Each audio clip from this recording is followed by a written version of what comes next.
إن الحمد لله نحمده ونستعينه ونستغفره ونستهديه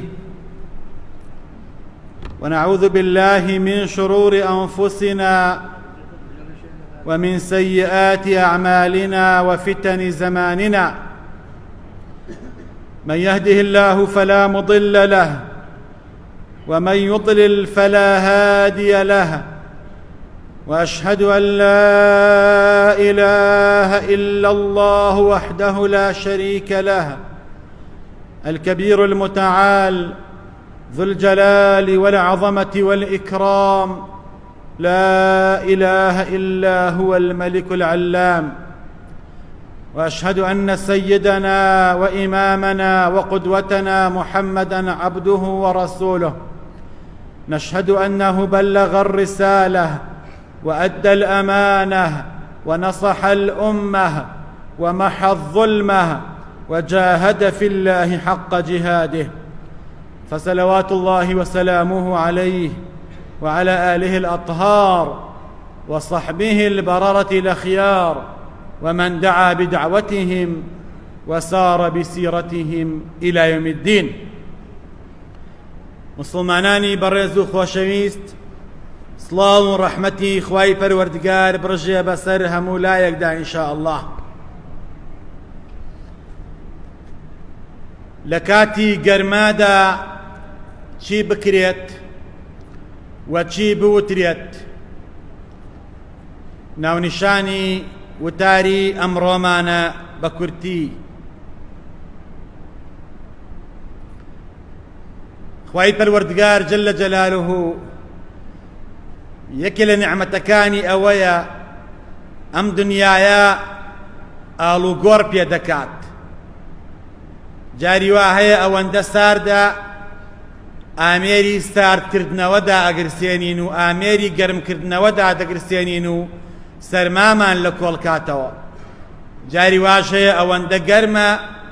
ئامێری فێنکەرەوەدا دەگرسێنین و گەرمامان لە کۆڵکاتەوە. جاری وا هەیە جەوەکە تەبیعیە، جاری واش هەیە شەوە، جاری وا هەیە ڕۆژە. ئەم گۆڕانکاریە هەمووی لە مەسلەحەتی ئینسانایە. ئەگە دنیا هەمووی شەو بێ مرۆڤ کەسابەتی پێ ناکرێت، ئەگە دنیا هەموو ڕۆژ بێت مرۆڤ ئیسراحەتی پێ ناکرێت، دنیا دایم گەرم بێت مرۆڤ خۆی ناگرێت، و هەم دایم سەرما بێت هەر مرۆڤ خۆی ناگرێت. بۆیە ئەم ئاڵ و گۆڕە لە کەوندا هەمووی قازانجی مرۆڤەکانی تایە.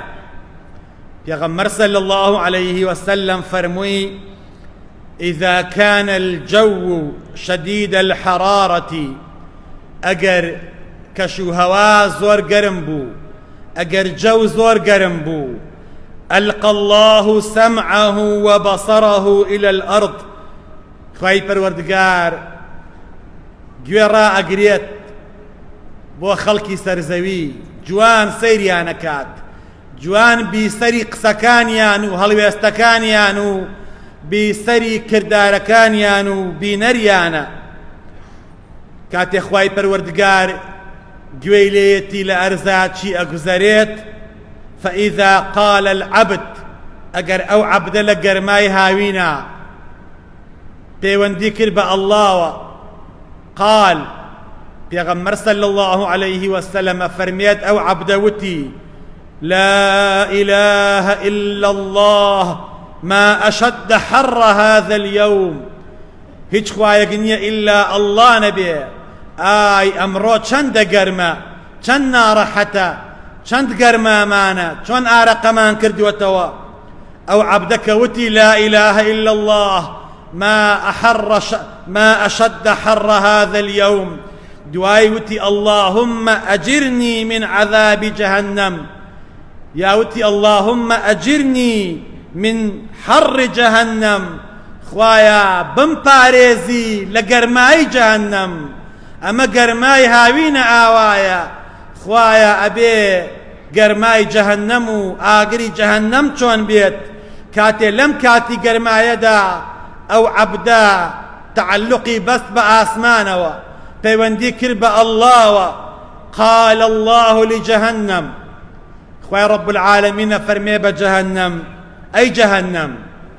إن عبدا من عبادي استجار بي من حرك عبدي لعبد كانم پناي هنايا لاي منو خوي باراس لقرمايتو وإني أشهدك أني قد أجرته منك توبة شاهد بأوامن أو عبدم رزقار كر لآقري جهنم ما دام لكاتي قرمادا هواري كرت لا إله إلا الله ما أشد حر هذا اليوم بس أما بليت خواي پروردگار بجهنم أفرميت جهنم أو عبدا بارزرا ولتو أو عبدا وتي خوايا توشي أم قرمايات كردوين خوايا لم قرماي هاوي نداين خوايا رزقار مانك لآقري جهنم وقرماي جهنم مسلماني بريس چۆن لە هاویندا هەوڵ ئەدەین خۆمان بپارێزین لە گەرما هەموو هەوڵێ ئەدەین سپلێت بەکاردێنین مبەڕەدە بەکاردێنین پانکە بەکاردێنین بۆ ئەوەی بە ئیسراحەت بخەوین بۆ ئەوەی گەرمامان نەبێت بۆ ئەوەی تووشی نەخۆشی نەبین ئەی چەندە ئامادەین لە ئاگری جەهەنەم خۆمان بپارێزین چەندێ ئامادەین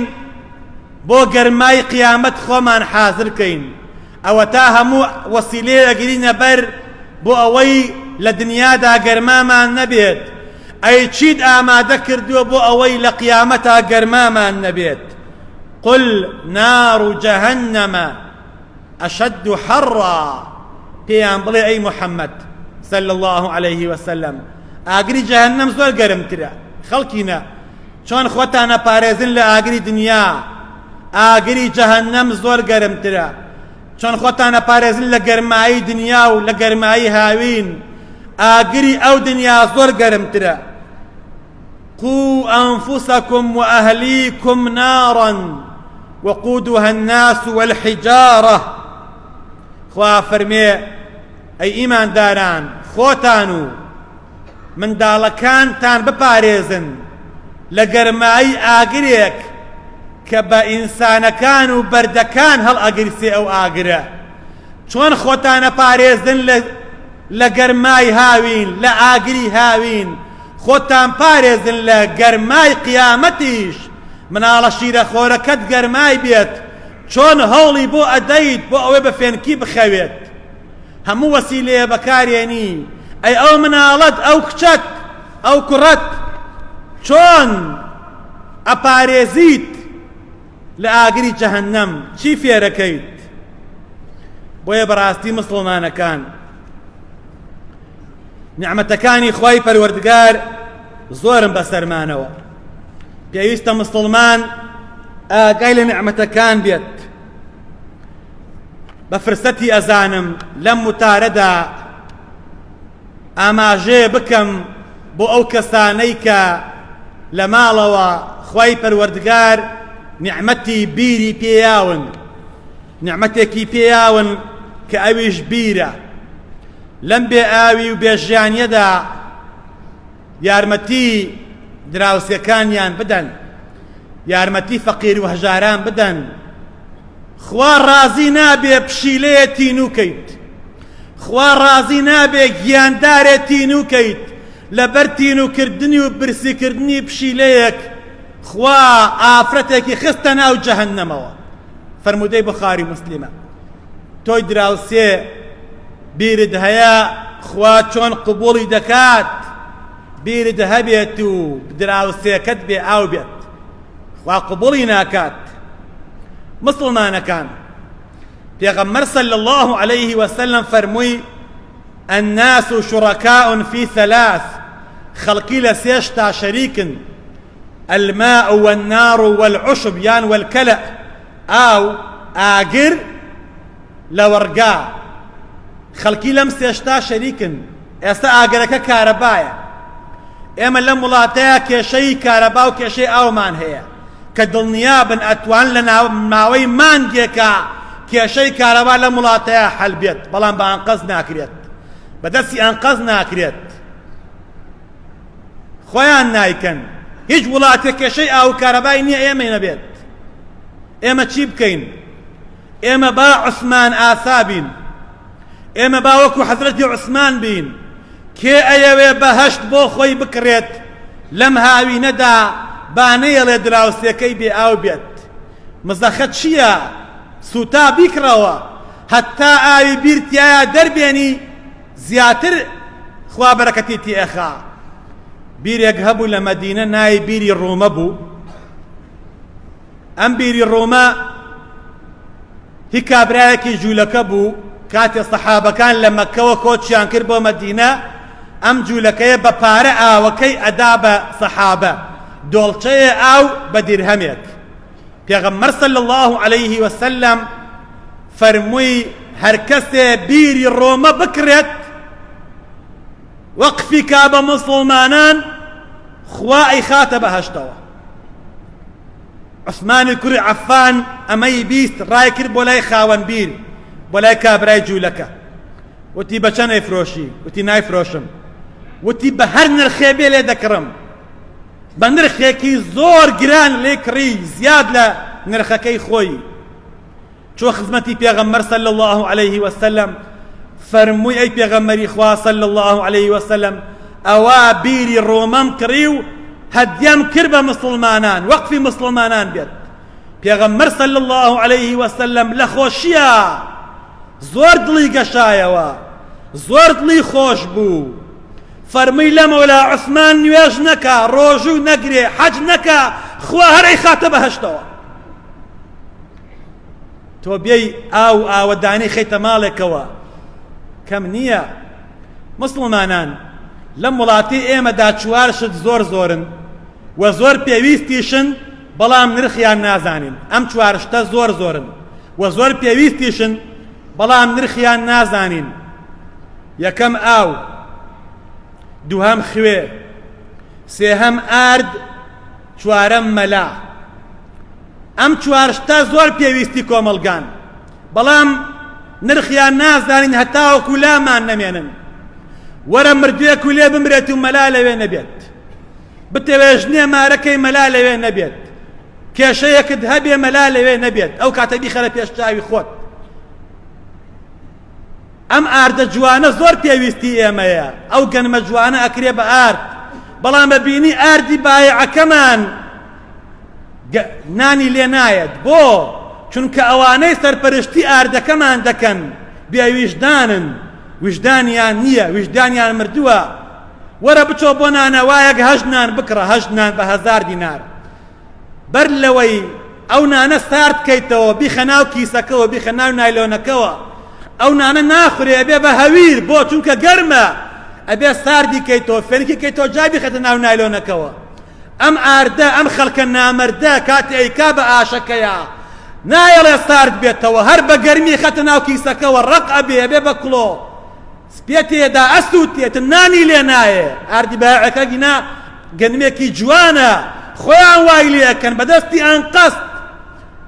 چونکە دست ئەمان با بەڕێوە پیاوێ بە پیاوێکی وت ئەوە حکمی دست چییە ئەویش وتی حکمی دست لای ئێمە ئەگەر لە تێریە دزی کرد دەستی ئەبڕی ئەگەر لە برسێتیە دزی کرد دەستی حاکمەکە ئەبڕین بەڵام ئێمە مادام ئەوانەی ئەمان من بڕێوە نامەردن بێویژدانن خۆشمان ئاواین الناس على دونی ملوکهم بۆیە بەڕاستی مسڵمانەکان نیعمەتەکانی خوا زۆرن بەسەرمانەوە بەڵام قاریان نازانین ئەو شتانەی کە زۆرن و زۆر پێویستیشن خوێ ئاو ئارد بەڵام قاریان نازانین با لە گەرمی هاوینە عیبرەت وەرگرین خۆمان حاضر کەین بۆ گەرمی قیامەت پێغەمبەر صلی الله عليه وسلم فەرمووی ثلاثة لا يكلمهم الله ولا ينظر إليهم ولا يزكيهم ولهم عذاب أليم سێچین و توێژهەن لە ڕۆژی قیامەتە خوا قسەیان لەگەڵ ناکە بە چاکە باسییان ناکە ڕووی ڕەحمەتیشیان تێناکە. یەکێ لەو سێ کەسە کامەیە؟ پێغەمبەر فەرمووی صلی الله عليه وسلم: رجل على فضل ماء بطريق يمنع منه ابن ابن السبيل كسي آوي زيادة هي ونايا بخلقي لروجي قيامة أخوار روي رحمتي تيناكا بچاكش باسي ناكات. بويا براسي مسلمان كان بيويستا أم دنيايا بكين بمزرعتي آخرت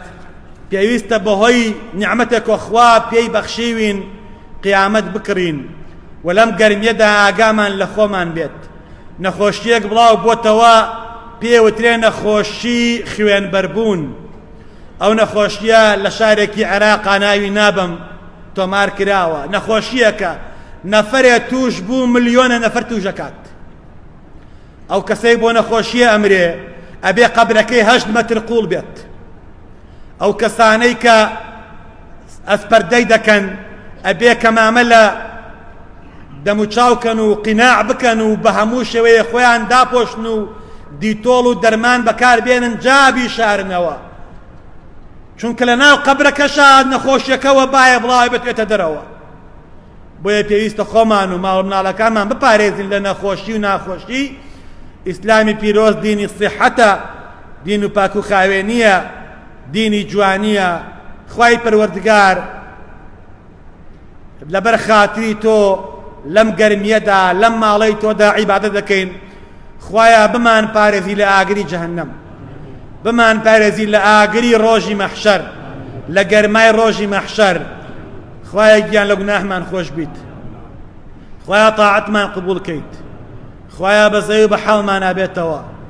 خوایە ئیسلاحی حاڵمان بکەیت، خوایە دوعاکانمان گیرا بکەیت، خوایە بەزەی و بە حاڵمان ئابێتەوە، خوایە شیفای نەخۆشەکانمان بەی، خوایە شیفای نەخۆشەکانمان بەی. ئەوەی نەخۆشە بەنامە داعای دوعای خێری کردووە، خوایە شیفای بەی. ئەو ئافرەتەی لەم گەڕەکە نەخۆشی دڵیەتی،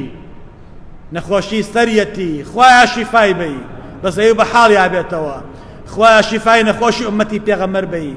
ئەوەی بەنامە داعای دوعای خێری لێ کردووی، نەخۆشی هەیە، کێشەی هەیە، خوایە گیان کێشەی مسلمانان چارەسەر بکەیت. یا ڕەبی خوایە وڵاتمانەوە دانکەیتەوە، وڵاتمان لە هەموو فیتنە و فەسادێ بپارێزی. یا ڕەبی ئەوەی چاکە بەرامبەر ئەم میلەتە ئەم خاکە خوایە چاکی بۆ بکەیت. یا ڕەبی ئەوەی خائینە بەرامبەر بەم وڵاتە خوا لە ناوی بەری. خوایە بە ئیسلامەتی بمانژێنی، بە ئیسلامەتی بمامرێنی. خوایە بە شەفاعەتی پێغەمبەرمان خەی. آمين. والحمد لله رب العالمين. وبعد أعوذ بالله من الشيطان الرجيم. ربنا آتنا في الدنيا حسنة وفي الآخرة حسنة وقنا عذاب النار. اللهم آمين.